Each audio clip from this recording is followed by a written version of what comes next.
Olá, turmas! Que bom encontrar vocês para mais uma aula de língua portuguesa. Sou o professor Denilson e vou acompanhá-los neste momento. O que vamos aprender hoje? Então, colocando aí para a gente o nosso objeto de conhecimento, variação linguística. Especificamente, vamos observar vícios de linguagem e estrangeirismo, certo? Vamos conhecer o que é o vício de linguagem, como ele existe, a partir de que ponto de vista, e também estrangeirismo, palavras estrangeiras, certo? Venham comigo!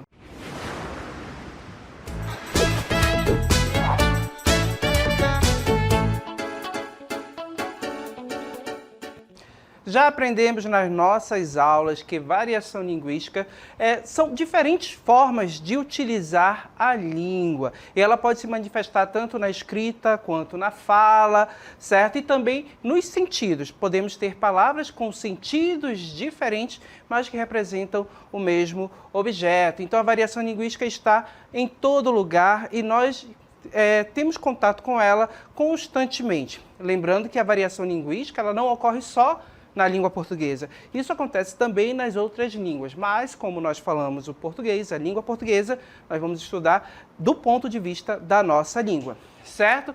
Então, para que a gente possa compreender bem o assunto de hoje, a gente tem que relembrar alguns pontos chaves. Então, vamos lembrar o que é norma padrão, colocando aí para vocês. Olha só. A norma padrão é o modelo convencional, ou seja, é o modelo que foi acordado, é algo que foi combinado, estipulado por quem? Quem é que combinou, quem é que traz essas regras? Por gramáticos, ou seja, estudiosos da língua, certo? Então, a norma padrão, ela segue os preceitos da transformação da língua por meio de seus falantes e, por isso, é sempre atualizada. Lembrando que essa atualização muitas vezes ocorre de forma lenta, tá bom?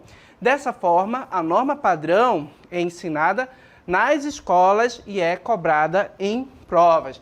Então, a língua portuguesa que vocês aprendem aqui nas aulas é exatamente a norma padrão, pessoal. Ela que é ensinada nas escolas e cobrada em provas, certo? As outras variantes, os outros modos de utilizar a língua estão presentes aí no convívio do dia a dia, no seu convívio social, familiar, com seus amigos, certo? Na escola você vem para aprender a norma padrão e saber utilizar, certo? Saber em que momento utilizar e em que momento você pode deixar de lado, sem problemas, ok? É importante saber também que, olha só, a norma padrão, além disso, que segue a norma padrão, nem sempre é considerado como falante culto e vice-versa. Vamos ver isso mais adiante, ok? Então, observem que a norma padrão é exatamente o conjunto de regras que vai dizer se algo, como uma palavra deve ser escrita, como uma palavra deve ser pronunciada, como deve ocorrer a concordância entre um substantivo e um adjetivo. Então, perceba que a norma padrão é que vai ditar todas as regras. E é essa norma padrão que nós aprendemos na escola e nesse momento de aula também. Ok? Outro ponto importante que nós vamos falar na nossa aula é sobre vícios de linguagem. E o que é o vício de linguagem? Olha só, os vícios de linguagem são desvios, certo?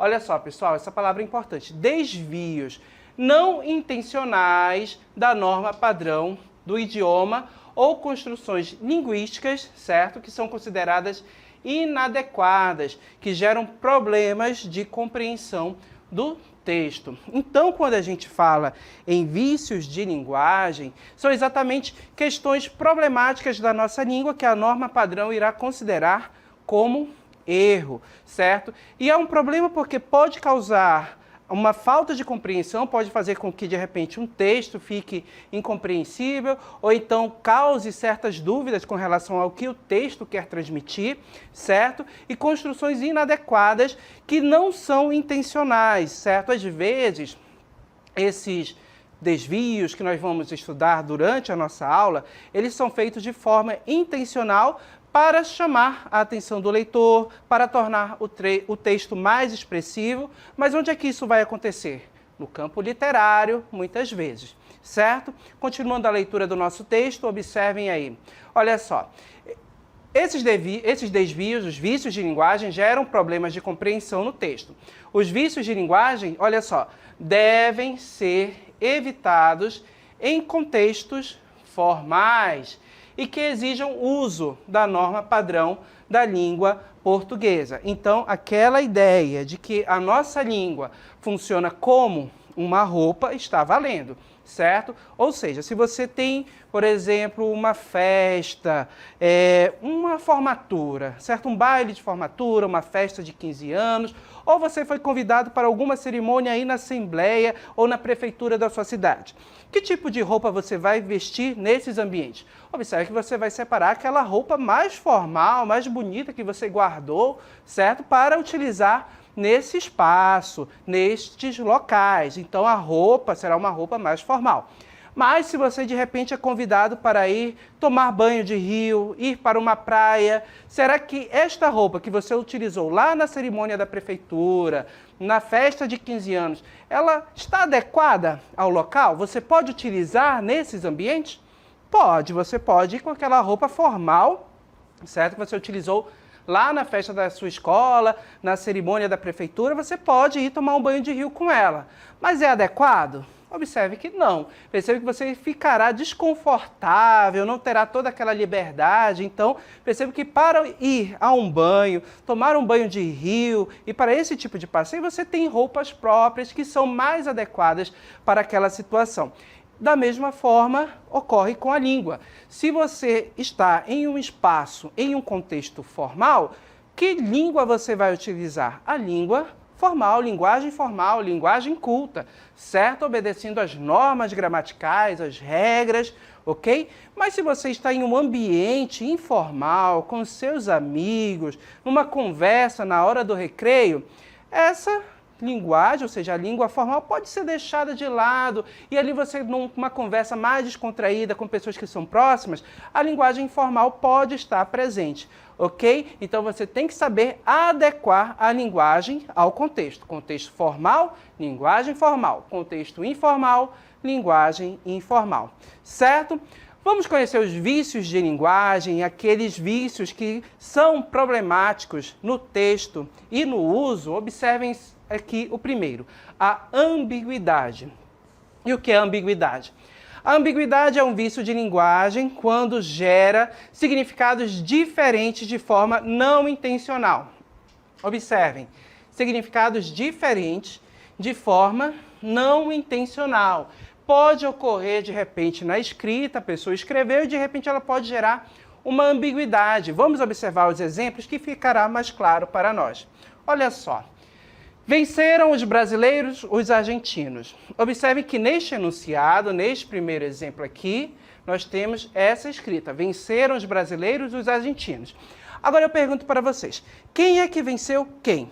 Será que os brasileiros foram eles que venceram os argentinos? Ou foram os argentinos que venceram os brasileiros? Observe que da forma como o nosso texto, esta frase foi escrita, gera uma dúvida, gera uma ambiguidade. Eu posso ter duas interpretações aqui. Eu posso imaginar que os brasileiros foram os vencedores, ou posso imaginar que os argentinos foram os vencedores, certo? Então percebo que aqui a pessoa, sem querer, acabou gerando um problema de ambiguidade, um vício de linguagem. Como eu poderia resolver esta ambiguidade? Eu poderia trazer o sujeito, certo, que venceu, para o início da oração, antes do verbo. Então, se eu sei que os brasileiros foram os vencedores, eu colocaria os brasileiros no início da oração. Os brasileiros venceram os argentinos. Observem que aí eu teria uma solução para esse problema de ambiguidade, trazer o sujeito para o início da oração, ok? Olha o nosso exemplo de número 2 aqui. Lindalva via Neide no shopping com a sua irmã, certo? Observem que neste segundo exemplo eu também tenho um problema de ambiguidade. Observem que o sujeito, a pessoa que está falando, certo? Diz que viu a Neide com a sua irmã, certo? Agora, essa irmã é a irmã da Neide ou é a irmã da Lindalva? Observem que nessa construção aqui, desta forma como foi escrita, eu tenho outra ambiguidade. Há uma dúvida. Eu não sei, neste enunciado aqui, a quem a irmã pertence, se é a irmã da Neide ou se é a irmã da Lindalva. E qual palavra, qual termo está causando esta ambiguidade? Exatamente o sua. Percebam que essa palavra aqui é a que causa o problema de ambiguidade na escrita desta oração.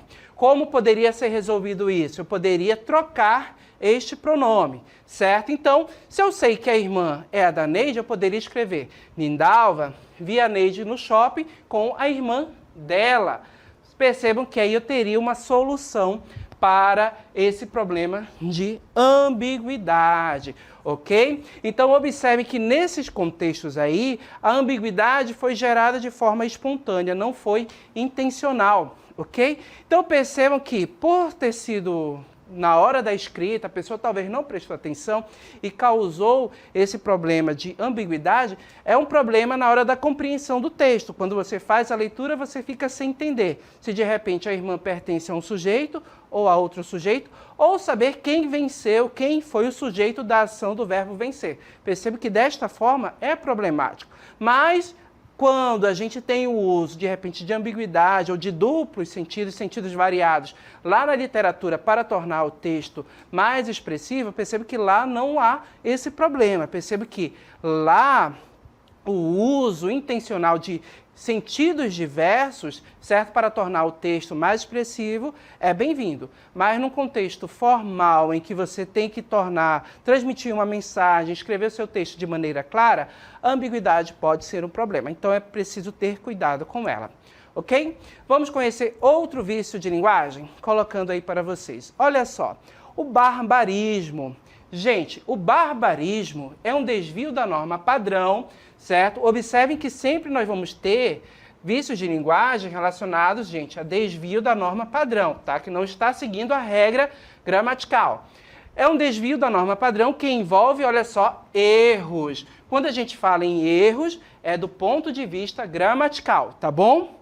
No emprego de uma palavra, tratando de questões, olha só, nós vamos ter questões fonéticas, de som e de pronúncia, morfológicas, de escrita, certo? De ortografia e flexões, tá? Ou semânticas, de sentidos e de significados. Vamos pegar exemplos que vai ficar mais claro para a gente o que é esse barbarismo. Olha só. Primeiro exemplo, olha só, pronúncia, que é uma questão fonética. Nesse primeiro exemplo, observem aqui a frase. Ele pediu a minha rúbrica no documento. Ele pediu a minha rúbrica no documento. Observe que eu já destaquei essa palavra aqui. Pessoal, essa palavra, ela está de acordo com a norma padrão? Será sim ou não? Se você respondeu que não, certo? Você acertou. Perceba que esta palavra rúbrica, certo? Com a sílaba tônica localizada exatamente aqui na antepenúltima sílaba, no ru, não está de acordo com a norma padrão da língua portuguesa, certo? Qual é a forma padrão, a pronúncia padrão de acordo com as normas gramaticais? Seria rubrica, certo? Então, se é rubrica, a gente tem uma palavra que é paroxítona, que a sílaba tônica está aqui no bri. Observem que o problema nesta palavra se encontra exatamente na posição da sílaba tônica, na pronúncia dela.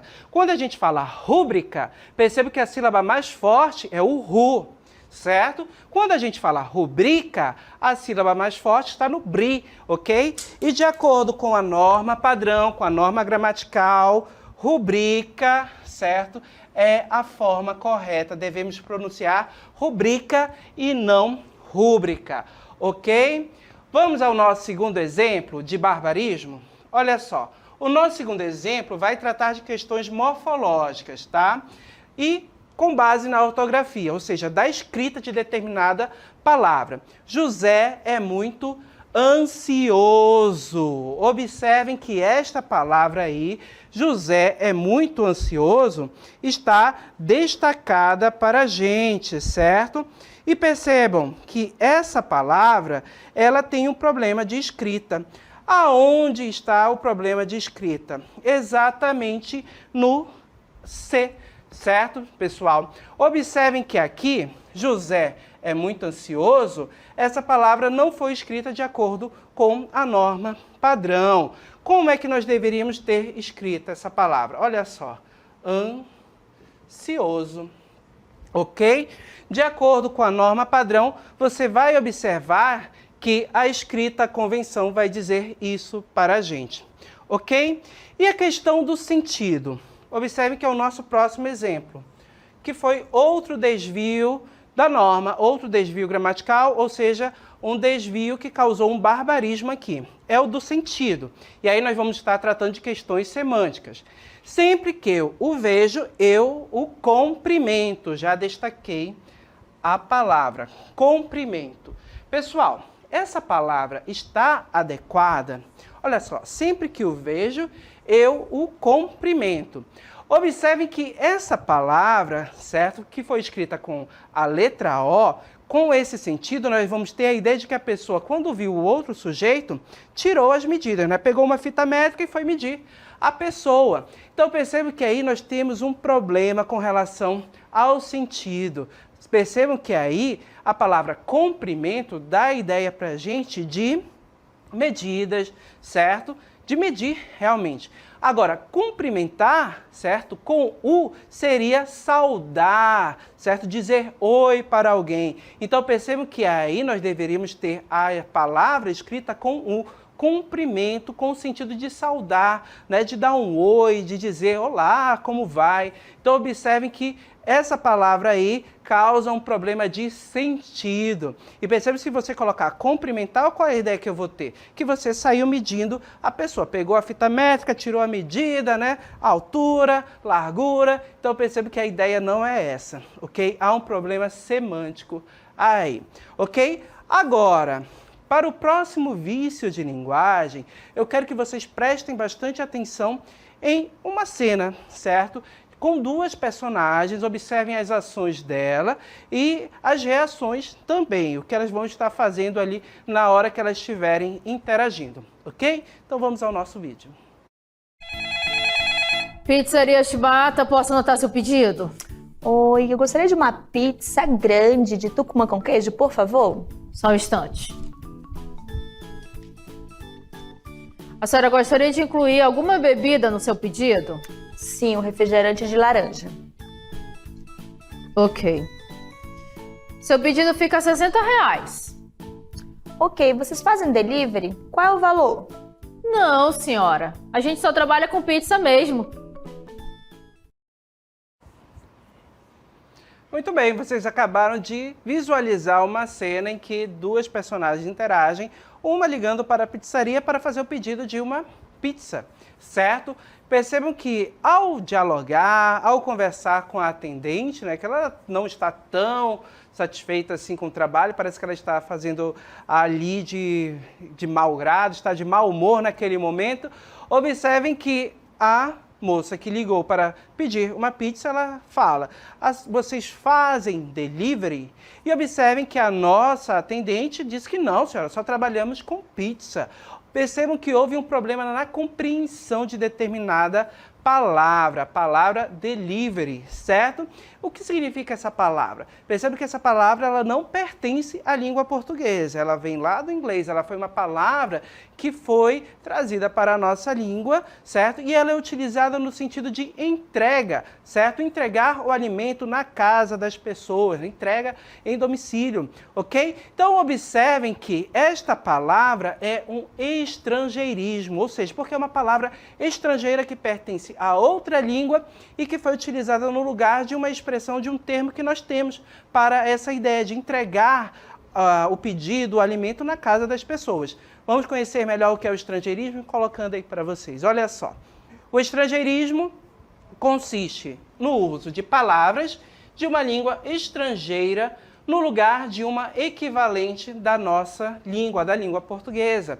Então observem que quando a moça que ligou para pedir a pizza, ela falou delivery, ela utilizou uma palavra estrangeira da língua inglesa no lugar da expressão em domicílio. Vocês fazem entrega em domicílio? Certo? Então percebam que aí nós temos um caso de estrangeirismo, ok? Então, observem também, olha só, outros exemplos. Aqui no nosso primeiro exemplo de estrangeirismo. Fiquei chocada quando vi em um outdoor. Observem, fiquei chocada quando a vi em um outdoor. A palavra outdoor, pessoal, percebe que essa palavra vem lá da língua inglesa também. E observem que nós temos uma palavra específica para esse sentido. Olha só, cartaz, certo? Então, observe que foi uma palavra estrangeira utilizada no lugar de uma palavra da língua portuguesa. Ok? Olha o nosso segundo exemplo aqui, pessoal. Dizem que Jorge é um gentleman. Observe, gentleman, uma palavra que também não pertence à nossa língua, vem lá da língua inglesa. E observem que ela foi utilizada no lugar de uma palavra que existe na nossa língua para expressar este sentido. Observem que eu poderia dizer, dizem que Jorge é um cavalheiro, ou seja, uma pessoa de bons modos, bons costumes, muito educada, certo? Então, observem que essa palavra, gentleman, foi utilizada no lugar de cavalheiro, ok? E quando nós temos uma palavra na nossa língua que expressa esse sentido e de repente você troca por uma de outra língua que tem um sentido diferente, ou seja, que tem um sentido semelhante para expressar essa ideia, você faz o estrangeirismo. Isso ocorre com as palavras outdoor, gentleman, delivery, quando nós utilizamos no lugar das palavras que nós já possuímos na nossa língua. Ok? Então, compreendido o que é estrangeirismo, vamos continuar a nossa aula. Ainda temos outros vícios de linguagem para conhecer. E o próximo consiste em uma repetição, certo? É exatamente o pleonasmo, pessoal. O pleonasmo consiste no uso, olha só, de termos redundantes, ou seja, termos repetidos, ok? De maneira não intencional, causando uma repetição, olha só, desnecessária de uma ideia, certo? Então, percebo que este tipo de pleonasmo que eu estou falando aqui para vocês é o que nós chamamos de pleonasmo vicioso, ok? O pleonasmo é uma figura de linguagem, a repetição de ideias que pode ser utilizada nos poemas, lá no campo literário, para tornar o nosso texto mais expressivo, para enfatizar uma ideia, fazer uma crítica. Percebe que quando ele é utilizado de maneira intencional, não há problema, porque a gente está no campo da literatura, certo? Lá no campo da literatura, o que vale é a expressão, certo? É fazer arte com a palavra, utilizando essas repetições. Mas, por exemplo, num contexto formal, na escrita de um documento, vamos dizer, um documento que a prefeitura irá mandar para o cidadão ou que publicará nas TVs, certo? Na mídia, observe que neste campo, neste local, o pleonasmo vicioso não pode existir, certo? Ele acaba sendo um problema na hora de escrever, ok? E vamos conhecer mais? Vamos pegar exemplos, colocando aí para vocês. Observem os nossos exemplos. Quando meu pai saiu para fora, foi surpreendido pelos agressores. Percebam que aqui no nosso primeiro exemplo nós temos uma ideia que está se repetindo. Olha só, quando meu pai saiu, olha só, para fora. Observem que essa ideia aqui é uma repetição desnecessária, é um pleonasmo. Você só pode sair para fora, não há outra possibilidade. Então, quando você diz, meu pai saiu para fora, você trouxe um pleonasmo vicioso e isso deve ser evitado. Então, esta forma aqui é desnecessário, para fora. A ideia de sair para fora já está contida aqui no nosso verbo. Então, a gente poderia retirar esse trecho e colocar, quando meu pai saiu, foi surpreendido pelos agressores. Observem que na retirada o para fora não faz falta, gente. Por quê? Porque é uma ideia repetida, uma ideia desnecessária e acaba sendo um pleonasmo vicioso. Olha o nosso segundo exemplo. Decidimos adiar para depois os compromissos com a imprensa. E aí, qual ideia se repete neste trecho, neste exemplo? Decidimos adiar para depois os compromissos com a imprensa. Pessoal, observem que a repetição está exatamente aqui, ó, para depois. Percebe que a ideia de adiar já contém aí a ideia que o para depois vai trazer dentro do texto. Então, se você está adiando, claro que você vai adiar para um outro momento. Então, para depois não é necessário aqui. A gente poderia retirar esse pleonasmo vicioso também. Olha só como o texto ficaria. A frase: decidimos adiar os compromissos com a imprensa. Observem que o pleonasmo vicioso, a expressão para depois, não faz falta e evidencia para a gente que é um pleonasmo vicioso, ok? O outro exemplo aqui, o terceiro. Conviver juntos é um desafio para todos aqueles que gostam da solidão. Onde é que está o pleonasmo vicioso aí, gente? Conviver juntos é um desafio. Observem que exatamente no termo juntos, certo? Percebe que a palavra conviver, o verbo, já traz essa ideia de junto, de união.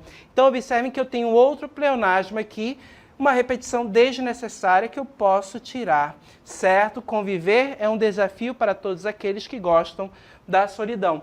Observe que a palavra juntos não faz falta. Então, evidencia mais uma vez que eu tenho um pleonasmo, uma repetição desnecessária, ok? Então, observem. Entrar para dentro, subir para cima, descer para baixo, sair para fora, conviver juntos. Percebe que são pleonasmos que têm vícios, ou seja, pleonasmos viciosos com repetições desnecessárias, que podem ser retiradas, que não fazem falta. E essas repetições, elas são problemáticas em textos formais, certo? Em ambientes e contextos formais. Perceba que o pleonasmo só é bem-vindo lá no campo literário, lá nos poemas, quando essa repetição tem uma intenção expressiva, certo? Lá sim o pleonasmo é bem-vindo, mas aqui nesses contextos formais, de acordo com a norma padrão da língua portuguesa, nós devemos evitar os pleonasmos. Evitar e não cometê-los, certo? Esses pleonasmos que são viciosos. Vamos adiante, outro vício de linguagem, solecismo. Observem aí, gente. O solecismo é um desvio que envolve erros. Perceba que, mais uma vez, a gente está falando de erros do ponto de vista gramatical. A gramática vai dizer que isso é certo e isso é errado, tá bom? Então, envolve erros de sintaxe na construção de um trecho ou combinação de palavras, certo? Podendo ser de concordância, de regência, de colocação e de má estruturação. O que é a sintaxe? É exatamente a organização das palavras dentro da oração, dos períodos. Vamos observar exemplos que fica mais claro para a gente. Olha só, exemplo aqui, o nosso primeiro exemplo é um problema de concordância, certo? Então, observem. A gente somos dois irmãos. Observe, a gente somos dois irmãos. Onde está o problema aqui, gente? Observem que nós temos o sujeito, a gente, certo? E observem que nós temos o verbo, somos. Eu tenho uma concordância entre o sujeito e o verbo, a gente somos. Percebo que há um problema de concordância verbal. Observem que aqui somos não admite como sujeito o agente, certo? Como é que a gente poderia resolver? A gente poderia trocar o sujeito. Nós somos como dois irmãos. Perceba que se eu utilizar o nós, primeira pessoa do plural, está ok. Ou eu troco o verbo, deixo o agente e troco o verbo. Percebe que o agente faz a concordância na terceira pessoa. A gente é como dois irmãos, ok? Então, observem que aqui, nesse primeiro, a gente teve um problema de concordância verbal. Então, a gente teve um problema exatamente de um vício de linguagem que nós chamamos exatamente de solecismo, ok? De concordância. E observem também, gente, olha só, que isso pode ocorrer na regência. E o que é a regência verbal? A regência verbal ou nominal vai dizer para a gente exatamente a preposição que nós devemos utilizar ou não depois de determinada palavra ou determinado verbo. Liguei a televisão para assistir o jogo. Observem que nós temos o verbo assistir, certo? E percebam que este verbo aqui nós temos no sentido de ver, né? Então, observem que ele é um verbo transitivo indireto. Como é um verbo transitivo indireto, ele vai pedir uma preposição, certo? Então, eu deveria ter aqui na escrita desse texto, liguei a televisão e para assistir ao jogo, certo? Colocando aqui, teríamos que ter a preposição a mais o artigo o e, claro, o restante do complemento. Liguei a televisão para assistir ao jogo, ok? Então, percebam que aqui nós temos um problema de regência verbal, porque na escrita anterior, a gente não tinha a preposição a. E o de colocação? De colocação, exatamente neste terceiro exemplo aqui, nós vamos observar de colocação pronominal. Me preocupa a situação política na Inglaterra. Mas, professor, a gente utiliza muito essas expressões, me preocupa, te amo. Observe que nós temos aqui um pronome oblíquo bem no início da oração, certo? Mas, como a gente está seguindo as regras gramaticais, observe que a nossa gramática vai dizer que o pronome oblíquo, no início da oração, não pode aparecer, que é errado, certo? Então, como nós deveríamos escrever esta frase, este enunciado? Teríamos que colocar assim, preocupa-me, certo? Preocupa-me a situação política da Inglaterra, ok? Então, observem que o pronome oblíquo irá para depois do verbo. Uma frase que é muito comum a gente ouvir, pessoal, te amo. Observem, esse te amo que a gente ouve, é tão gostoso ouvir um te amo, certo? Perceba que do ponto de vista gramatical, o que a gramática vai dizer? Que está errado. Porque o ti é um pronome oblíquo. E por ser um pronome oblíquo, ele não pode iniciar uma oração. Então, do ponto de vista gramatical, de acordo com a norma, a gente deveria dizer amo-te. Observem como é diferente, certo? Então, percebam que aí nós temos exatamente um problema de colocação pronominal, certo? Um solecismo em que a gramática vai dizer que pronome oblíquo não pode iniciar a oração. Então, te amo, essas expressões como me preocupa, te amo, estão erradas do ponto de vista gramatical. O pronome oblíquo tem que vir para depois do verbo. Preocupa-me, amo-te, certo? Aí sim estaria de acordo com a norma padrão. Percebam que é bem diferente do usual, da linguagem do dia a dia, certo? Percebam que te amo, me preocupa, são variações linguísticas, são formas diferentes de utilizar a palavra, a língua, certo? E percebam que essas variações não estão de acordo com a norma. Então, o que a gente tem que fazer? A gente tem que saber utilizar. Em que momento eu vou utilizar o amo-te, preocupa-me? Em contextos formais, quando exige uma linguagem mais formal, certo? Já em contextos informais, aí nós temos uma certa liberdade para fazer uso de variações, ok? E até a linguagem informal pode estar presente porque o contexto é informal. E é sempre desta forma. Você tem que lembrar, certo? Vícios de linguagens devem ser evitados, principalmente em contextos formais, porque em contexto formal a gente deve fazer uso da língua formal, aquela que está de acordo com a norma padrão. Em contextos informais nós temos mais uma certa liberdade, certo? A linguagem informal pode estar presente porque o contexto é informal. Ok, gente? Espero que tenham compreendido e finalizamos o nosso assunto aqui.